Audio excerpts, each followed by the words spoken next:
సాధారణంగా ఆరోగ్యంగా ఉన్న వ్యక్తి రోజుకు 4 నుంచి 8 సార్లు మూత్ర విసర్జన చేస్తాడు. చలికాలంలో లేదా నీళ్లు ఎక్కువగా తాగినప్పుడు యూరిన్కు అధికంగా వెళ్లడం సహజం. వయస్సు పైబడిన వారికి ఎక్కువ సార్లు రావచ్చు.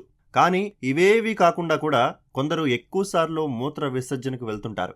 అందుకు పలు కారణాలు ఉంటాయని వైద్యులు చెబుతున్నారు. సాధారణంగా షుగర్ పేషెంట్స్ తరచుగా మూత్ర విసర్జనకు వెళ్తుంటారు. కానీ డయాబెటిస్ లేకపోయినా ఎక్కువసార్లు మూత్ర విసర్జన చేస్తున్నారంటే అది ఆ వ్యాధికి ప్రారంభ సంకేతమని చెప్తున్నారు వైద్యులు.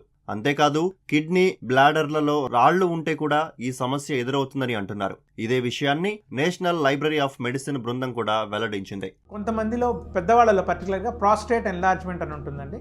దానివల్ల మూత్రం అనేది ఒకసారి పోయకుండా నెంబర్ ఆఫ్ టైమ్స్ పోస్తుంటారు, ఒక్కొక్కసారి పోయాల్సిన క్వాంటిటీని. సో ఇది పెద్దవాళ్ళలో 40-50 ఇయర్స్ తర్వాత వచ్చే వాళ్ళలో ఈ ప్రాబ్లం అనేది రావచ్చు. అట్లనే క్యాన్సర్ ప్రాస్టేట్లో కూడా సిమిలర్ సిమ్టమ్స్ ఉంటాయి. అది బెనైనా క్యాన్సర్ అనేది మనకు టెస్టుల వల్ల తెలుస్తుందండి. ఇది కాకుండా కొద్దిమందికి బ్లాడర్లో క్యాన్సర్స్ లాంటివి ఉంటాయి, దాన్ని CIS అంటాం, కార్సినోమా ఇన్సిట్ అని. అట్లాంటి వాళ్ళలో ఏమవుతుందంటే బ్లాడర్ కెపాసిటీ అనేది తగ్గిపోయి యూరిన్ నెంబర్ ఆఫ్ టైమ్స్ వెళ్తుంటారు. ఇప్పుడు నార్మల్గా మన కెపాసిటీ 350 to 500 అయితే వాళ్ళకి హార్డ్లీ 50 ml 100 ml కూడా ఉండదు. అదొక కండిషన్ అండి. తర్వాత అది కాకుండా కొద్దిమందికి టీబీ కూడా ఉండొచ్చండి. సో బ్లాడర్ టీబీలో కూడా ఇట్లా యూరిన్ అనేది నెంబర్ ఆఫ్ టైమ్స్ ఎక్కువగా వెళ్ళడం జరుగుతూ ఉంటుంది. అది కాకుండా కొద్దిమందికి రీజన్ ఉండదు, ఇడియోపతిక్ అంటాం. బ్లాడర్ చిన్నది అయిపోయి కొంచెం 100 ml రాగానే పంప్ చేయడం జరుగుతుంటుంది. దాన్ని ఇడియోపతిక్ ఓవర్ యాక్టివ్ బ్లాడర్ అంటామండి. ఇది కాకుండా కొద్ది మందిలో ఏంటంటే నరాల జబ్బులు ఉంటాయి, న్యూరోజెనిక్ బ్లాడర్ అంటాం. అంటే వెన్నులో ఏదైనా ప్రాబ్లం ఉన్నా లేదా ఇదివరకు సర్జరీ జరిగినా అలాంటి వాళ్ళకు కూడా ఏమవుతుందంటే యూరిన్ అనేది నెంబర్ ఆఫ్ టైమ్స్ ఎక్కువ రావడం, వస్తే ఆపుకోలేకపోవడం, ఇవన్నీ జరుగుతుంటాయి. గర్భంలో శిశువు ఎదుగుతున్న కొద్దీ మహిళ మూత్రాశయంపై ఒత్తిడి పెరుగుతుంది. అలాంటి సమయంలో ఎక్కువ సార్లు యూరిన్కి వెళ్లాల్సి రావచ్చు.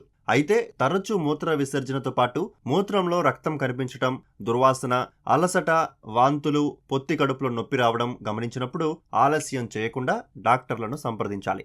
అయితే ఈ సమస్య ఎదుర్కొనేవారు తమ ఆహారపు అలవాట్లు మార్చుకోవటం, వ్యాయామం చేయడం వల్ల కంట్రోల్ చేయొచ్చని వైద్యులు చెప్తున్నారు.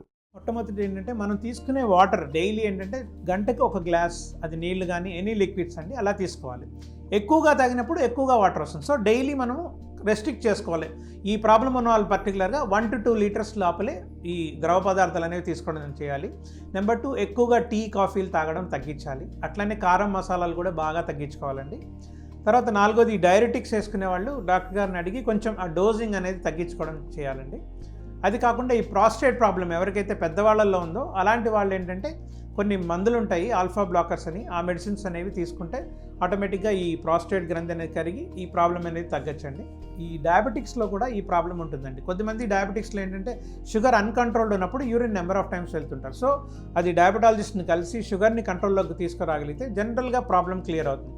కొద్దిమందికి ఏంటంటే షుగర్ 7-8 ఇయర్స్ దాటిన తర్వాత కానీ ఉంటే దాన్ని డయాబెటిక్ సిస్టోపతి అంటాం. వాళ్ళకి ఏంటంటే బ్లాడర్ అనేది కొంచెం తొందరగా కాంట్రాక్ట్ చేయడము, అట్లనే సైజ్ కూడా కొంచెం తగ్గడం జరుగుతుంది. దానికి ఏంటంటే కొన్ని మెడిసిన్స్ ఉంటాయండి. దానికి యాంటీకోలినర్జిక్స్ అని, బీటా-3 అగనిస్ట్ అని టాబ్లెట్స్ ఉంటాయి. ఒక 2 to 3 months వాడుతూ స్మోకింగ్, ఆల్కహాల్ లాంటివి కంప్లీట్గా అవాయిడ్ చేయాలండి. అలానే ఓవర్ వెయిట్, ఎవరైతే ఒబేస్గా ఉన్నారో వాళ్ళందరూ కూడా వెయిట్ రిడక్షన్కి వీలైనంత వరకు ప్రయత్నించాలి. పోస్ట్ మెనోపాజల్ అంటే పెద్దవాళ్ళలో 40-50 ఇయర్స్ తర్వాత మెన్సెస్ ఆగిపోయిన వాళ్ళకి కూడా హార్మోనల్ ఇంబ్యాలెన్స్ ఉంటుంది. దానివల్ల కూడా బ్లాడర్ అనేది కొంచెం తొందరగా కంట్రాక్ట్ అవ్వడం జరుగుతుంది. సో అలాంటి వాళ్ళకి ఏంటంటే హార్మోనల్ రీప్లేస్మెంట్ ఇస్తామండి. ఈస్ట్రోజన్ హార్మోన్ని రీప్లేస్ చేయాల్సి ఉంటుంది 1 నెల అట్లా.